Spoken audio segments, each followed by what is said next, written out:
It's Barbie, bitch. So today is your retrospective on Barbie, like a month or two after the movie was released, because I don't follow the trends. I'm different. I actually think this is great because I get to respond to the discourse. But before we get into that, that's a cool edit. Hey, hi, hello.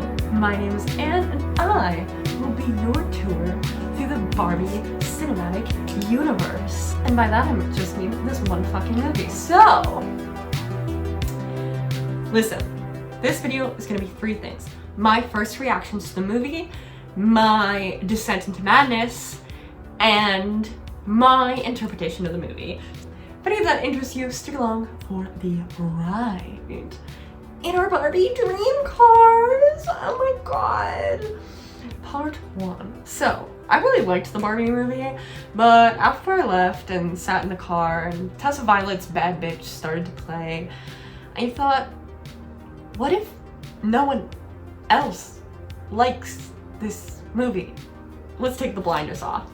It's a 2-hour Mattel ad. Its feminism was ham-fisted, sure, but if you're new to the channel, my favorite movie is Mean Girls, and I have a whole video essay planned ripping it to shreds, because what can we do if not read our favorite pieces of media to absolute filth? Despite all those critiques, which we will get into in more depth, Barbie's fun. Barbie is dress up and laughing with your friends and reclaiming the beauty of being a girl and getting to grow up and be a woman, and it's about how life is actually the most beautiful thing of all, and horses. So maybe some of the plot lines fall flat. I would argue the existentialism is woven pretty masterfully throughout. Maybe the fact that Mattel doesn't get defeated in the end is bad. I don't know. Maybe the relationship between Gloria and Sasha could have been explained better and been more in-depth, because that's a whole movie within itself. These are valid criticisms, and yet I still really liked this movie. But now, sometime after seeing it, and then going to see it again with my mother like 2 days ago, I'm kind of had an existential crisis about it. But fuck it, it's a good movie. That's all I really want. My first criteria of a movie is, was I entertained? And entertained doesn't mean I have to leave the film with a big ol' smile on my face. It can mean I leave crying. And I didn't need Barbie to change my life. I wanted it to. I think a lot of us did. But it's a capitalism movie, so why did I need other people to like it?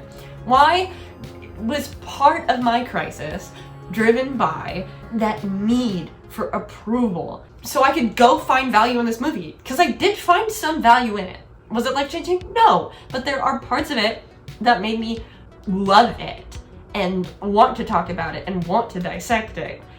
And then another part of me was like, oh, I need people to be okay that I like this movie. Which is a stupid thing, by the way. You like what you like. Every single one of my favorite movies, I have critiques of. Every single one. I could tell you how many terrible things there are in it. Again, so I'm gonna say it because this is what everyone's been saying. We can still enjoy Barbie and be critical of it.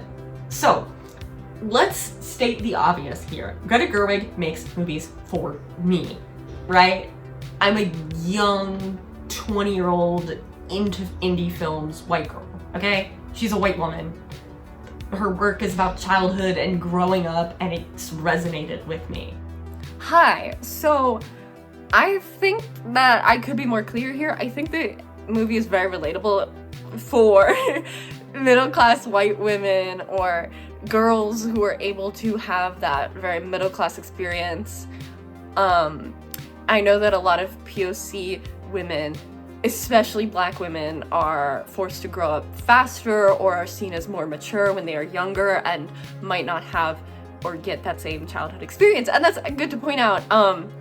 So this movie might not strike so much of a chord with them, and then also the base feminist takes feel very like they come from a white woman who's trying to universalize an experience. So there is that. Again, it's not about a universal experience, but given the movie's reach, I think it did touch, or there were parts of it that felt similar to some people's experience, or a good amount of people's experience. So yeah. But because she's a white woman, she can only tackle feminism in maybe not the best way for everyone. I don't know if Greta Gerwig is going to be able to make an intersectional masterpiece. I would like her to. I'm glad that Barbie has a diverse cast. My existential crisis wasn't, oh, this movie isn't a feminist masterpiece. And no, my worry about this movie started with Gloria's monologue. And that's because when you watch Gloria's breakdown, it's shot and it's acted like she's dredging up the pressures of womanhood and how it's affected her life. America Ferrera delivers this so well, and her delivery makes it have meaning because you can tell she's feeling it and you can tell it's about her. That was meaningful to me, her experience, but it really was just everyone's experience that she was voicing through herself.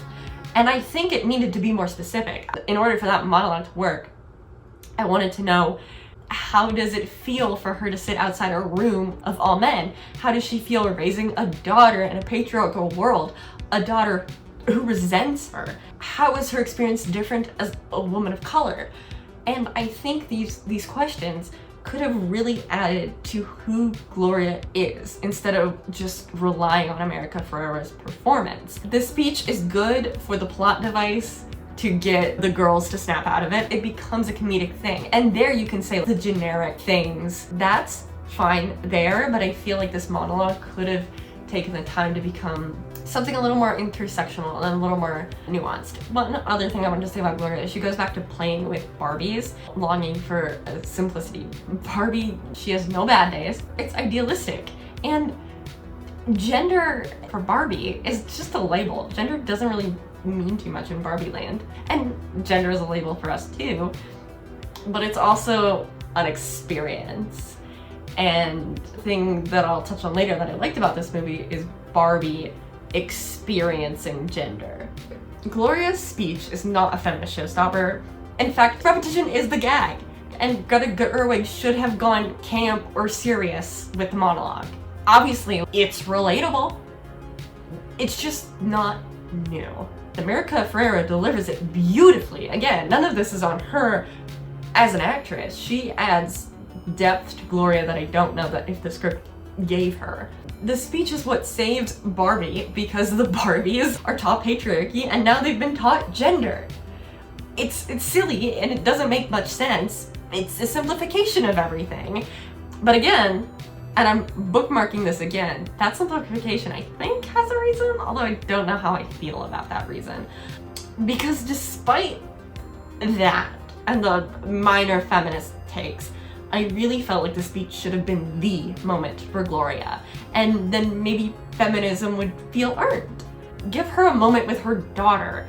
Let the plot converge with her daughter. Let her be there, add something, to say something, to realize something too, because she is a girl growing up in this world and having this experience of gender. And I wanted to understand her perspective too. The feminist things I liked in the movie. Weird, I know.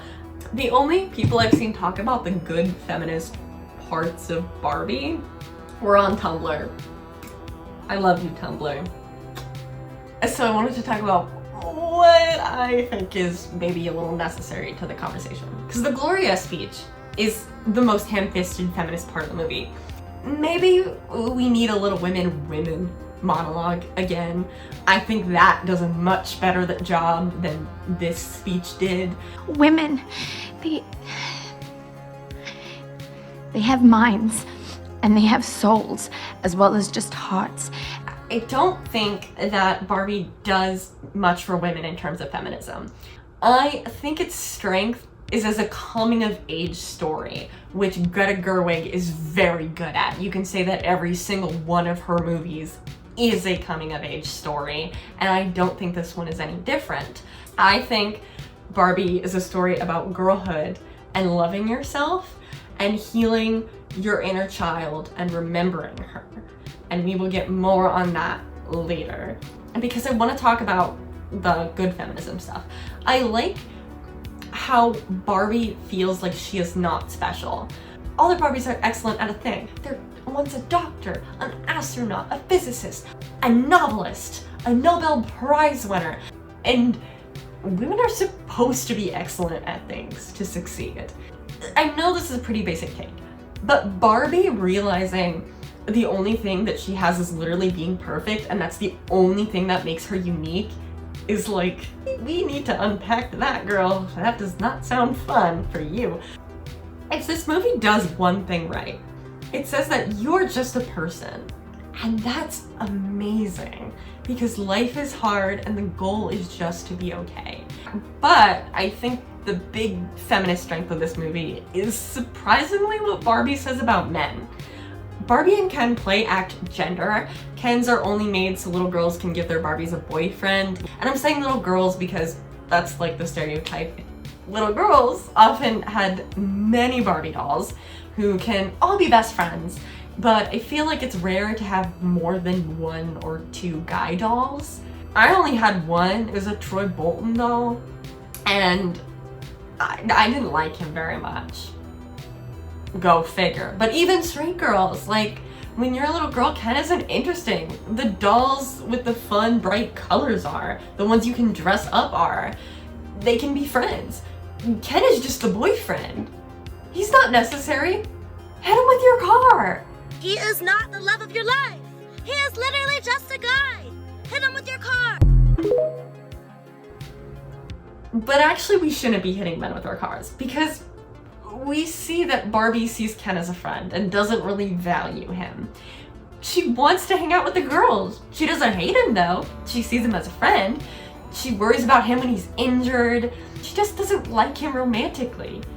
So when he makes his big gesture to go with her to the real world, you know, they're supposed to be boyfriend and girlfriend, he finds acceptance in patriarchy. He's supposed to be respected. He's a man. Men in the real world have it all. They have everything. And Ken wants respect, women, careers, horses, things to talk about, things to own. Because in a Barbie world, Ken doesn't own much.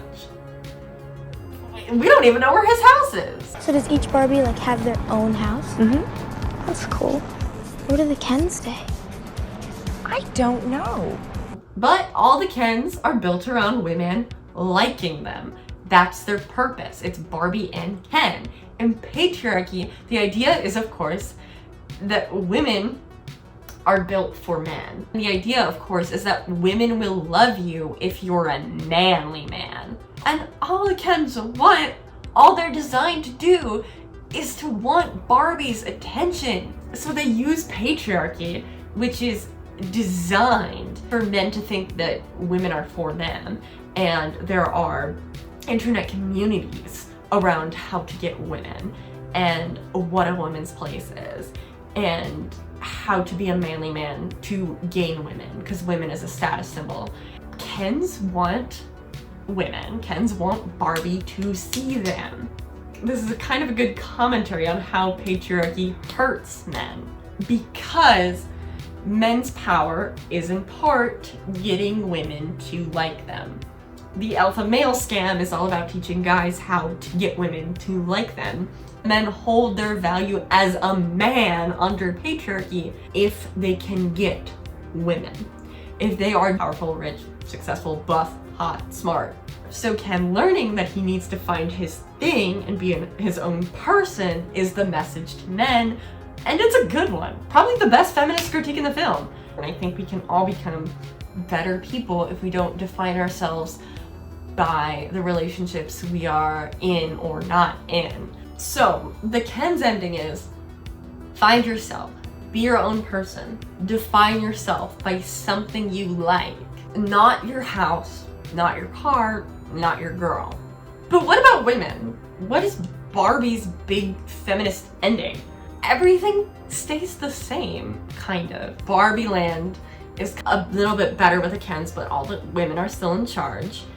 And maybe, I guess that's the point, that it stays the same?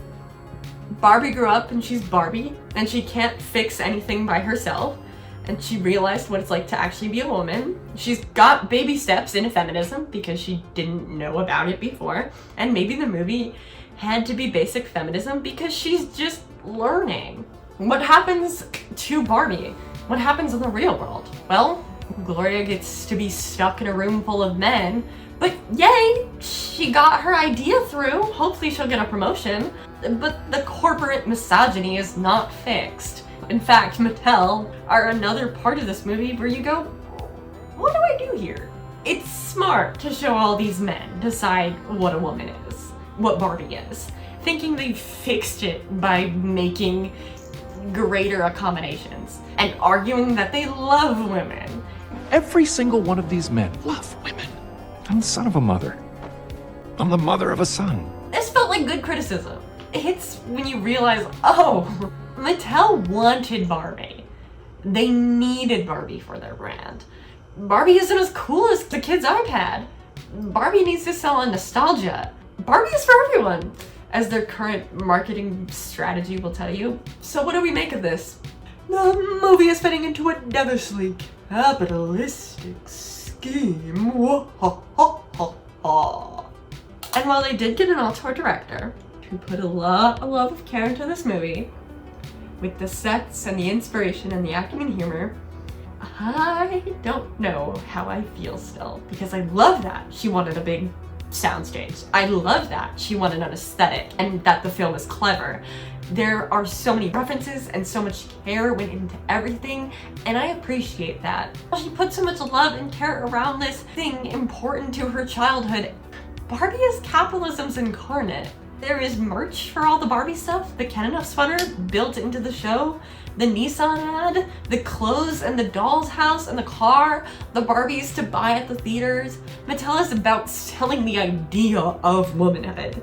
But then also we have Barbie realizing that she doesn't want to be an idea, and she tells Ken he's more than a house or clothes or the tagline he's sold as, beach. Barbie wants to be a person, not a consumable thing. But she is the consumable thing. It's capitalistic dissonance, and I don't know what to make of it. Because Barbie teaches young girls how fun it is to dress up and to buy new clothes and get a dream house and to get a cool car. And it ties our ideas of what we want to material goods. But then Barbie doesn't want to be a material good. She wants to be a person. But I like this movie. I like getting excited about things. I like the pink and the sparkle and the camp, because this movie and its messaging are cheesy. I think we should worry about how this movie turned into consumption, because I don't think Greta Gerwig set out to make a capitalist film. But I'm worried, because Barbie was supposed to show we love female auteur directors. We love well thought out movies. But does this stuff do that? Does all the merchandise make it feel like that? I don't know. What I do know is I love Barbie because it's a movie about growing up. It's a movie about a brand, sure, absolutely, and unfortunately most of my childhood nostalgia is branded things I had as a kid. Silly Bands, Wizards 101 memberships, Barbies, Monster High, pillow pads, Nintendo, specifically Pokemon. So unfortunately, a lot of capitalistic things are just tied into my thoughts of self. And I think that's the case for everyone. So, because it's the case for everyone, and we should probably acknowledge that, and maybe acknowledge that maybe this film is still glorifying that, we can also say, but this movie, the movie branded the girl movie, is the Girlhood movie. And I appreciate it for that. Because I cried when Barbie saw girls growing up and understood what growing up meant and how life was experienced in these fleeting moments of beauty. Barbie holds a complex place in those girls' lives, and her part has been to be like, you're a girl, you play with the Barbie, you're a girl, imagine your girl future. I think Barbie is just like a coming of age story. It's time to put the Barbie fantasy away and become a real woman. It's time to grow up. Barbie is very interested in what it means to be an adult. And I like that Gloria is the one playing with dolls. I like that Gloria draws and wants to hold on to that fun, that play. If you read this as Barbie's coming of age movie, it kind of makes sense. Like, she plays into how things should be, like kids do. She play acts her gender, she likes to dress up, and everything is rose-colored glasses. These are my rose-colored glasses. And then she goes to the real world, and she feels the way men are looking at her, and she's socialized. That's the best metaphor for Barbie. The realization of gender is put on Barbie when she goes to the real world. Even though it's nothing new, we know how gender feels. We've experienced it, we lived it, like Gloria said, nothing new. But it's something new to Barbie. And so I'm not saying the speech is good or like a masterpiece of feminism. It is Gender Studies 101, but it's something that Barbie needed to learn. It's her baby steps into the world of feminism. So, even though this movie is nothing new, it's funny, and it's fun to watch it with friends. I think that film companies need to learn a different lesson from this movie. I wanted Greta Gerwig to go more ham with the feminism. I wanted the Barbie Snyder cut with a better story about Gloria and her daughter. Despite the things I wanted, I still had fun, and I like Barbie's rewatchability. I don't think a film corporation can learn the right lesson from Barbie. And I don't think that this is where your feminism should end, if you're just learning about it now. Barbie gave me an existential crisis, and not the one I intended it to. Hi, Editor Ann again. The Golden Globes just happened, but I don't really take stock in the Golden Globes, except for the fact that Succession won, and Iowa Debris.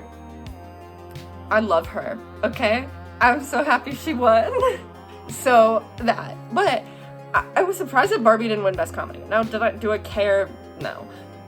But I will say, I think because it has become so popular and because it's based off an IP, you can only be qualified for like an award if it is an original idea, and if it's not, like, it has to be a Black Panther, it has to be something that is like spectacular. It has to be, and when I say original idea, I mean it can't be based off of like a famous IP, it has to be based off of a book that was like well regarded, a historical person or moment, and if not, the story has to be completely original, which given our media landscape isn't how things are going to make lots of money, so getting an Oscar buzz means they have to be by auteur directors and blah blah blah. Anyways, I think that people don't give Barbie the analysis it deserves because we're all worried about it. Even me, we're all worried about the feminism and the other identity messages in the film, and also the capitalism messages in the film, which are all good things to talk about. Again, I talk about them in this video, but I just wrote a paper for one of my lit classes about Barbie as a musical and dissecting how it uses pre-code musical, like Busby Berkeley musical aesthetics, and also aesthetics from Golden Age of Hollywood to create its world, focusing on using Richard Dyer's seminal article, which the name escapes me, but that Barbie has a lot of interesting principles of storytelling if you want to delve into how the world is created and how like a landscape of utopian, idealistic Hollywood-esque life is used and manipulated in that sphere. And there are a lot of very smart ideas going into Barbie. Are all of them executed well? Who's to say? But Golden Age movies, and this is not me defending this movie, this is me just stating fact, Golden Age movies were like the opulent, like let us be in the money type of movies because they were supposed to draw in the biggest audience possible, and Barbie is steeped in that history. And so it's really interesting from a Hollywood musical historic perspective on how the industry has evolved and what projects get funded, and if a movie gets funding, what it has to look like, what it has to be like to garner money. Since Greta Gerwig wants to be like a big studio director, like she seems very influenced by Hollywood studio soundstage musicals, the way that Barbie was created makes a lot of sense. That's not to say there wasn't a lot of thought that went into it. A lot of Hollywood musicals did have a message, whether they, did a good job. So you have some that are more pure escapism, your Music Mans and stuff like that. But you also have like pre-code, you have Gold Diggers of 1933, which is a fantastic movie, which uses its very opulent experience to talk about the Great Depression. And you also have like later movies that are like more typical soundstage West Side Story, which also, does its fair share of critique, also still doing a lot of brown face. So yeah, I think that it's good to have these discussions, but I also think that because we've labeled it as the girl movie, as the feminism movie, as the capitalist, pink, everything movie, and that's part of the fault of its marketing. Like, that's not on us, and that's what the marketing wanted to do. We overlook the aspects of the movie that are fascinating by a historical perspective, and maybe more so what Greta Gerwig intended. Again, this video essay is still just my thoughts on how Barbie is gender. Barbie is a movie about how Barbie is a coming of age movie, and how I think I had this weird dissonance because the coming of age of it and the nostalgia of it is wrapped in capitalism, and our identities are becoming based on capitalism. So yeah, and that is so weird to just hold in your mind. And I think that Barbie really brings that dissonance to light. Anyways, let's get to that outro.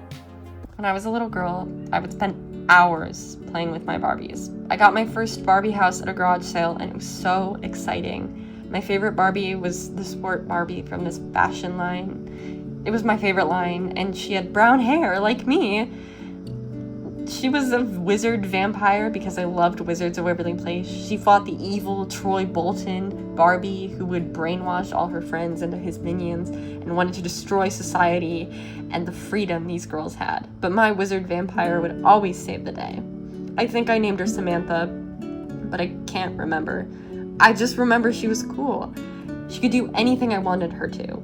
I would spend hours crafting my own narratives with her, and sometimes I'd replay the story, but usually it was a continuation. The story was evolving and growing, and I had different stories when my friends came over, and they would expand and grow too. We were writing Barbie novels in our bedrooms. Then, eventually, I transferred to Monster High. I think it was the color and their accessories. Maybe it was because I already pretended my Barbie was a vampire. But I remember even after I stopped playing with them regularly in middle school, when I was really sad, I would sneak in my room, and by that I mean just shut the door and lock it, and play with them quietly. I wanted to tell stories with them. I wanted the dolls who I had projected sentience on for years to feel loved. These dolls were my gateway to imagination.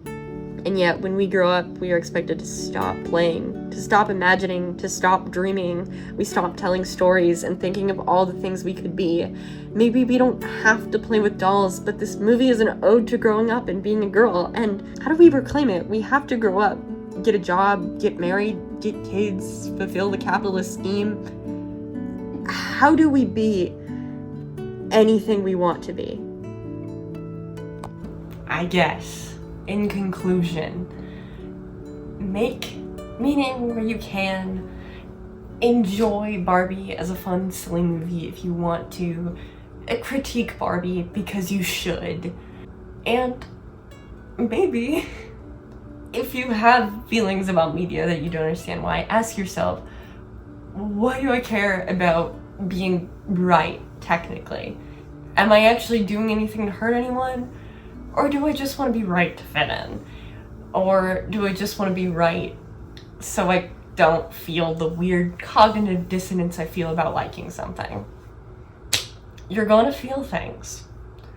I hope my analysis meant something as a comment on discourse and also a comment on the movie. And what to me stood out as important, Barbie is not a perfect movie, but it's a movie I enjoyed. And I will say that. I get to say that. No one can stop me. And I think I needed to learn that, which is stupid. But I did. I liked Barbie. Thank you. If you like this video, make sure to subscribe. Again, who doesn't love a late review of a thing? And yeah, I hope you enjoyed. You got to see the whole sun go down because then I was on TikTok and I forgot that I didn't film an outro. So I hope you enjoyed. I hope you have a very lovely rest of your day. Subscribe or unsubscribe. See you in the next one. Bye.